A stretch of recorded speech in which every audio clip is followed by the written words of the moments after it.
A 4-year-old girl stands in front of the most powerful man in the room. He is staring at his soup.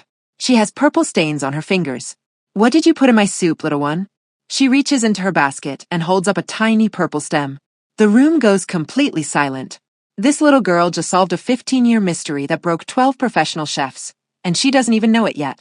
Hey family, welcome to my story channel. Please subscribe and give this video a like. Don't forget to share it with your friends and loved ones. Thank you so much for the support.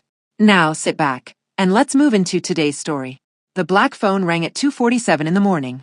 Deja Williams was already awake, standing over her stove in a flour-dusted apron, testing a sauce she had made 6 times that week and hated every single version. She almost didn't answer, but something in her gut said pick it up. She wiped her hands and grabbed it. Is this Chef Williams? The voice on the other end was calm. Too calm. Like a man who had never been told no in his life. Speaking, Deja said. My employer would like you to cook for him. 1 tasting. 1 dish. This Friday. Deja frowned. Who's your employer? A short pause. Then, Boss Park. The sauce on the stove started to bubble. Deja didn't move. She knew that name. Every serious chef in the city knew that name.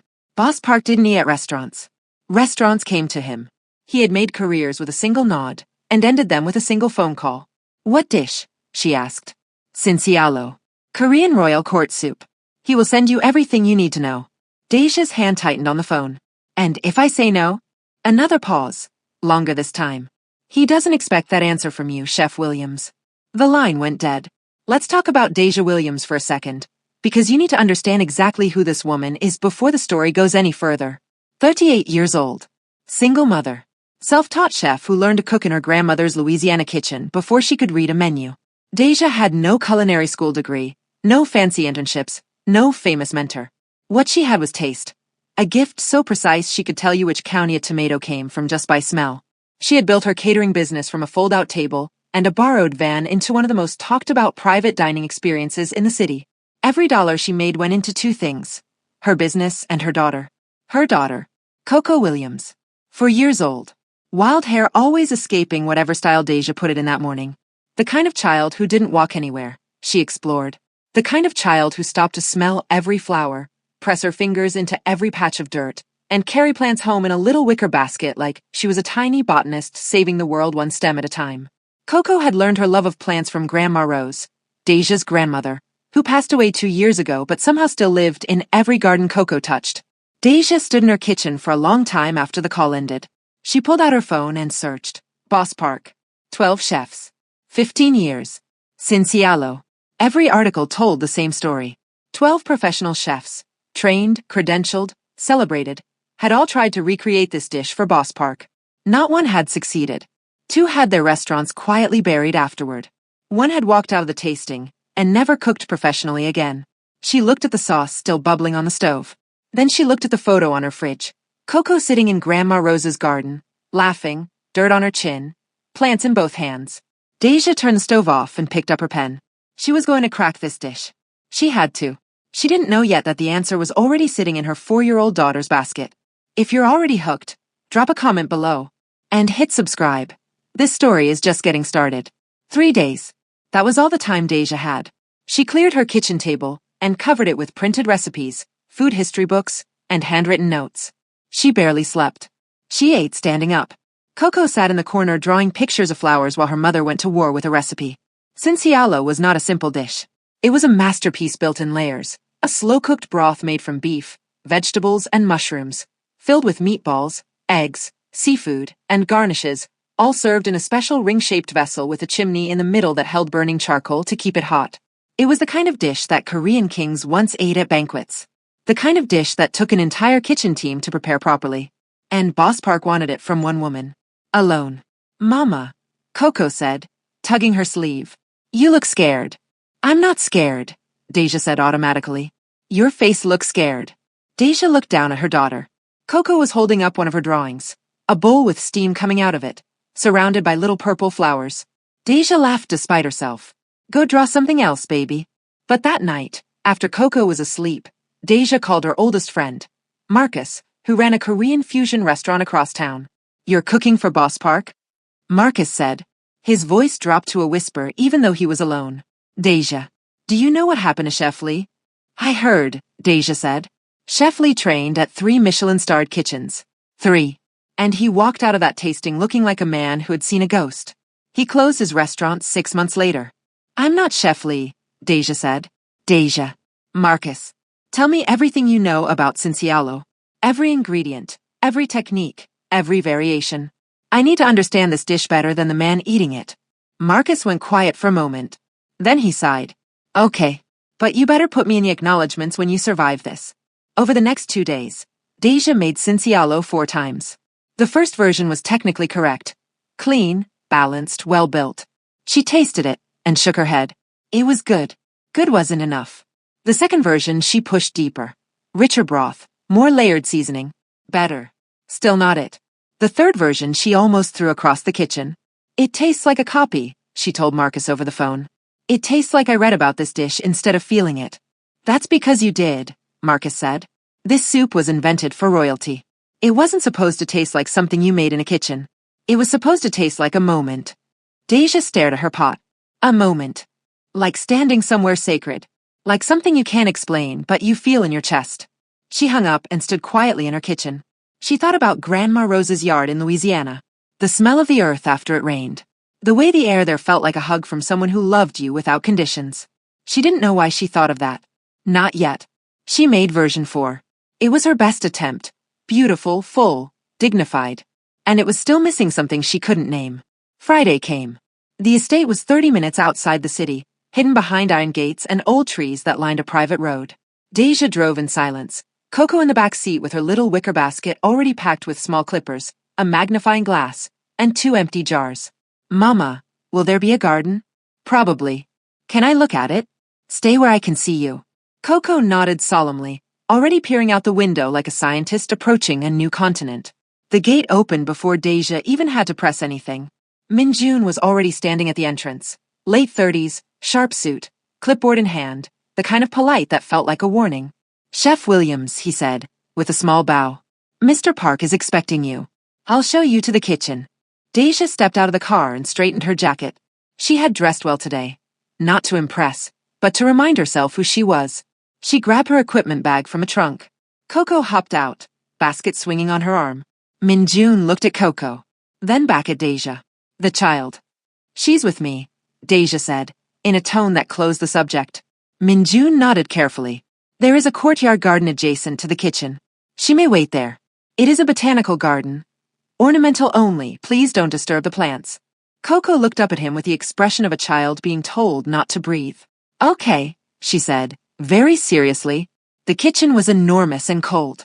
Restaurant-grade everything. Deja ran her hand along the counter and exhaled slowly. This was her territory. A kitchen was a kitchen no matter whose house it sat in. She began to set up, her tools, her pre-prepared components, her broth that she had started at 4 that morning. The smell filled the kitchen immediately. Rich, layered, warming. Minjun hovered in the doorway. Mr. Park typically does not meet the chef until the tasting. That's fine, Deja said without looking up. He will taste within the hour. I'll be ready in 40 minutes. Minjun nodded and started to leave. Then he stopped. Chef Williams. I want to say something to you. Not officially. Deja looked up. Minjun's face was careful, but his eyes were honest. 12 chefs have come through this kitchen. Very talented people. None of them left here the way they came in. He paused. I hope your experience is different. Deja held his gaze. Why are you telling me that? Because you brought your daughter, he said quietly. That means you're not afraid. Or you should be, and you're not showing it. Either way, I respect it. He left before she could respond. Deja turned back to her broth. She stirred it slowly, tasting once, adjusting, tasting again. It was good. It was her best work. But that same hollow feeling sat in the back of her throat. The thing that wasn't there. The note the broth kept missing. She pushed it away. She had 40 minutes. She would work with what she had. Outside, through the kitchen window, she could see the edge of the botanical garden. She couldn't see Coco yet. But she wasn't worried. She should have been paying closer attention. The garden was nothing like Coco had expected. It wasn't the kind of garden where things grew in neat rows. It was wild and deep and full of color. Tall grasses, unusual leaves, flowers in shapes Coco had never seen before. The kind of garden that felt like it had secrets. Coco walked slowly, eyes wide open. She reached out and touched leaves gently as she passed. Careful, respectful, the way Grandma Rose had taught her. Plants are alive, baby. They can feel rough hands. She missed Grandma Rose the way only a 4-year-old can miss someone. All at once, in the stomach, without being able to explain it. She turned a corner in the garden path and stopped. There it was. A small cluster of plants growing low near a stone wall. Not tall, not dramatic, but quietly alive. The leaves were soft and deep green. At the top of each stem bloomed small, delicate flowers, purple, deep purple, like the inside of a plum. Coco crouched down. She leaned her face close and breathed in. And her whole body went still. That smell. She knew that smell. It lived in a part of her memory that didn't have words attached to it yet. Just feelings. Warmth. Softness. Arms around her. Grandma Rose, she whispered. The smell was the smell of Grandma Rose's backyard. Not similar to it. Exactly it. Coco reached into her basket, took out her small clippers, and cut several stems the way she had been taught. At an angle, not too short, leave enough for the plant to breathe. She laid them gently in her basket and covered them with a cloth. She stood up, looked around the garden once more, and walked back toward the kitchen. Inside, Deja was in her final stage. Plating was beginning, the Cincialo vessel was heating, the garnishes were lined up in careful order. Her focus was total, the kind of concentration that blocked everything else out. Coco slipped through the side door of the kitchen. She stood at the edge and watched her mother work. Then her eyes moved to the center counter where the Cincialo sat. The beautiful broth in its special ring-shaped vessel, golden and steaming, petals of egg and vegetables arranged at the top. Coco tilted her head. She walked over to it. She stood on her toes to see better. She reached into her basket and pulled out the purple stems. She looked at the soup. She looked at the flowers. She looked at the soup again. It needs flavor, she said quietly to nobody. She carefully pulled several flower heads from the stems. 1, 2, 3, 4. She dropped them into the broth. They floated on the surface, delicate and small. She picked up the big serving spoon beside the vessel. It was almost as tall as she was, and stirred, slowly and carefully, the way Grandma Rose had taught her to stir. She stepped back. She nodded, satisfied. She put the remaining stems back in her basket and slipped out the side door before her mother ever turned around. Deja turned from the stove and looked at her Cincialo. Perfect. She had done everything she could. The broth was deep. The layers were balanced. The vessel glowed with heat and color. She wiped the edge of the dish with a clean towel and straightened up. Minjun, she called. He appeared in the doorway immediately. Ready? Yes. He nodded and spoke quietly into a small earpiece. Mr. Park will be seated in 3 minutes. Deja carried the Cincialo personally. She wasn't going to let anyone else touch this dish. She followed Minjun down a long hallway, through a set of heavy doors, into a dining room that was simple and beautiful. One long table, one chair, no decoration except for a single painting of a mountain on the wall. Boss Park was already seated. Deja had seen photos of him. The photos didn't prepare her. He was a compact man, not tall, not large, but he filled a room with something invisible and heavy. 55 years old, silver at the temples, dressed in a plain dark suit. His hands were folded on the table. His eyes were already on the dish before she set it down. She placed the Cincialo in front of him without a word. He looked at it. He didn't move. Then he leaned forward, and he did what Minjun had warned her he always did first. He smelled it. A slow, deliberate inhale, the kind of breath a man takes when he is listening to music and trying to identify every instrument. He stopped. He leaned forward and smelled again. His eyes lifted to Deja. Sharp. Focused. Like two black cameras switching to high definition. What did you add? He said. His voice was quiet. It was the kind of quiet that was louder than a shout. Deja stood straight. The recipe I followed was exact, sir. Every ingredient, every technique. Chef Williams. He held up one hand. I have eaten this soup many times in many countries.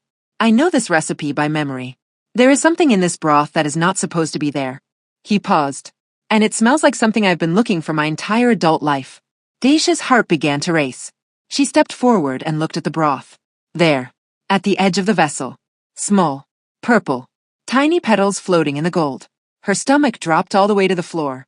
Coco. She turned her head to Minjun. Can you bring my daughter in here, please? Minjun looked uncertain. Mr. Park. Bring her in, Boss Park said, without looking away from Deja. The seconds that followed were the longest of Deja's life. She stood in that dining room, a room that had seen 12 chefs fail, and she waited. She didn't make excuses. She didn't explain. She just stood. Because the truth was, she didn't have an explanation. The broth smelled different now that she was paying attention to it. Not wrong. Not contaminated. But deeper. Like something had been woken up inside it. Like a missing piece had found its way home. She just didn't know what it was. She was about to find out. Coco walked in with her basket on her arm, and purple stains on 3 fingers. She looked at the big dining room. She looked at the man at the table. She looked at her mother. Hi, Mama. Deja exhaled slowly. Hi, baby. She crouched down to Coco's level and kept her voice calm. Very calm. Did you go into the kitchen while I was cooking? Coco's eyes went to the soup on the table. Then back to her mother. I made it better. Coco. It needed flavor. Deja closed her eyes for exactly 1 second. Then she stood up. Boss Park had not touched his soup yet. He was watching this exchange with the stillness of a man who had all the time in the world. Mr. Park, Deja said, I owe you an honest answer. I did not add anything to your cincialo. My daughter did. I take full responsibility, and if you would like me to start over, I would like to taste it, he said simply. The room went absolutely quiet. Boss Park lifted the spoon. Min Jun, standing against the wall, had both hands clasped in front of him so tightly his knuckles were pale. Boss Park dipped the spoon into the broth. He brought it to his lips. He tasted. He set the spoon down. He sat completely still for a long moment. Then he stood up. Min Jun took 1 sharp step forward. Instinct training. Ready for anything. Boss Park said nothing for what felt like a very long time. He walked to the window. He looked outside. The garden was visible from where he stood. Then he turned around. And the look on his face was something Deja had never seen on a powerful man before. It was not anger. It was not suspicion. It was something soft and raw and old, like a man who had just heard a song he hadn't heard since childhood. 15 years, he said quietly. 15 years and 12 chefs. His voice was measured, controlled, but something underneath it was shaking. 12 of the best cooks I could find from Korea, Japan, China, France. I gave them access to every ingredient I could source. I sent teams to markets in Seoul, to farms in Jeollabuk-do, to specialty suppliers in Tokyo. He stopped. He looked at Coco. Coco looked back at him without blinking. She was still holding her basket. None of them found it, Boss Park said. And this little girl found it in my own garden. Deja looked at her daughter. Coco, baby, what did you put in the soup? Coco reached in her basket and pulled out the remaining stems. The small purple flowers dangled from them, delicate and alive. These, she said. They smell like Grandma Rose's yard. Boss Park crossed the room in 4 steps. He took the stem from Coco's hand. Slowly, with both hands, like he was receiving something precious. He stared at it. Then he looked up at Min Jun and said 2 words. Iesungsko. Min Jun. Min Jun's mouth opened, then closed. His eyes went wide. Sir. Yes, Boss Park said. It's Iesungsko. What is Iesungsko? Deja asked. Boss Park sat back down at the table. He looked at the stem in his hand with something close to reverence. When he spoke, his voice was different now. Quieter, slower, like a man reaching back into a deep place inside himself. In the Joseon dynasty, the Korean royal court, hundreds of years ago, the king's kitchen had ingredients that regular people never touched. Ingredients sourced only for royalty. Prepared by royal chefs who guarded the recipes with their lives. He paused. Iesungsko was one of those ingredients. A wild herb, not cultivated, not farmed. It grew on its own in specific regions of the Korean countryside. He set the stem gently on the table. When the dynasty ended, the royal kitchen ended with it. The recipes were scattered. Most were lost. And Iesungsko, without the royal kitchens cultivating it, without anyone knowing what it was, disappeared from culinary use entirely. He looked at Deja. Over 100 years ago. Deja stared at him. And it's been growing in your garden. Without anyone knowing what it was, he said again. Flat. Almost like he couldn't believe it himself. My groundskeepers catalogued it as an ornamental wildflower. They never pulled it because it was blooming and it was pretty. He let out a short breath. Not quite a laugh. 15 years. 3 countries. 12 chefs. And it was here. The silence in the room was heavy with the weight of that fact.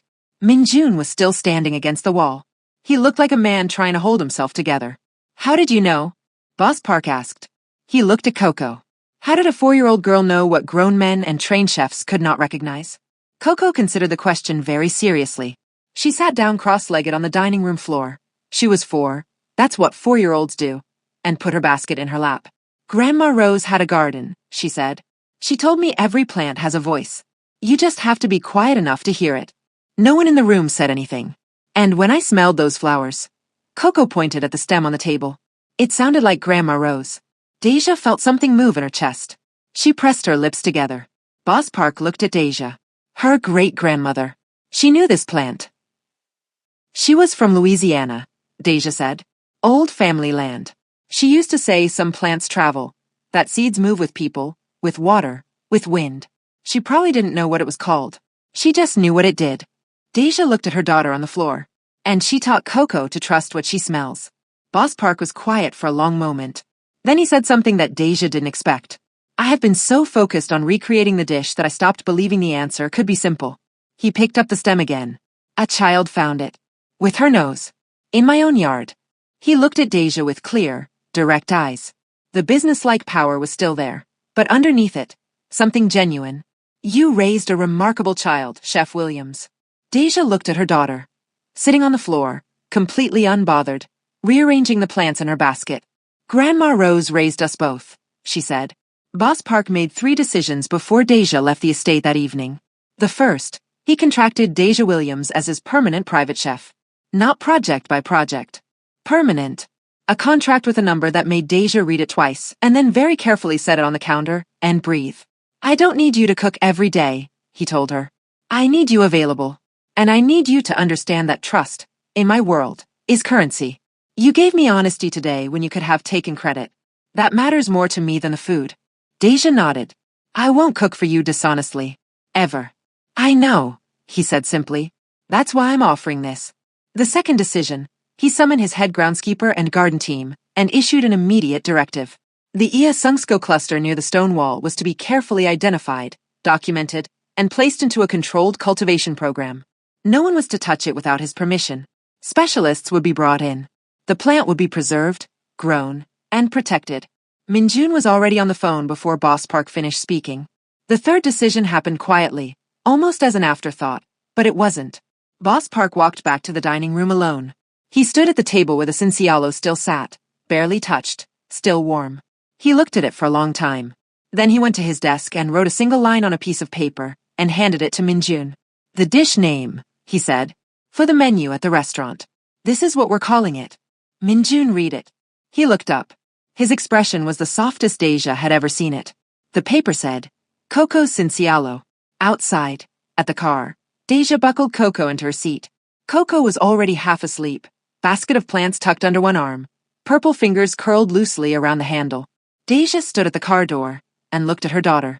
This girl, this wild-haired, plant-collecting, unbothered little girl who had walked into a garden and solved a 15-year mystery with nothing but her nose and a memory of her great-grandmother's arms. Deja had spent weeks studying recipes, researching history, practicing technique. She had pushed herself harder than she ever had for a single dish. And she had come so close. And Coco had finished it in 30 seconds with a basket and a pair of clippers. Deja closed the car door softly. She got in the driver's seat. The road out of the estate was dark and quiet, lined with trees that blocked out the stars. She looked in the rearview mirror at her daughter. She thought about Grandma Rose, her Louisiana yard, the way the air there smelled after the rain, the way she used to say, every plant has a voice, baby. Be quiet enough to hear it. She had passed that knowledge to Coco without knowing she was passing something sacred, a root of something ancient, an inheritance that had nothing to do with money and everything to do with attention, with love, with the kind of knowing that lives in the body, not the brain. Deja's eyes were warm. She whispered so quietly she could barely hear herself. Grandma Rose sent you, didn't she? Coco slept. The car moved through the dark, and somewhere behind them, in a garden that no one had fully understood until today, small purple flowers bloomed under the night sky. Patient, alive, waiting to be recognized. They had been there the whole time. We've come to the end of the story. I hope you enjoyed it. Leave a like and subscribe to my YouTube channel for more interesting stories.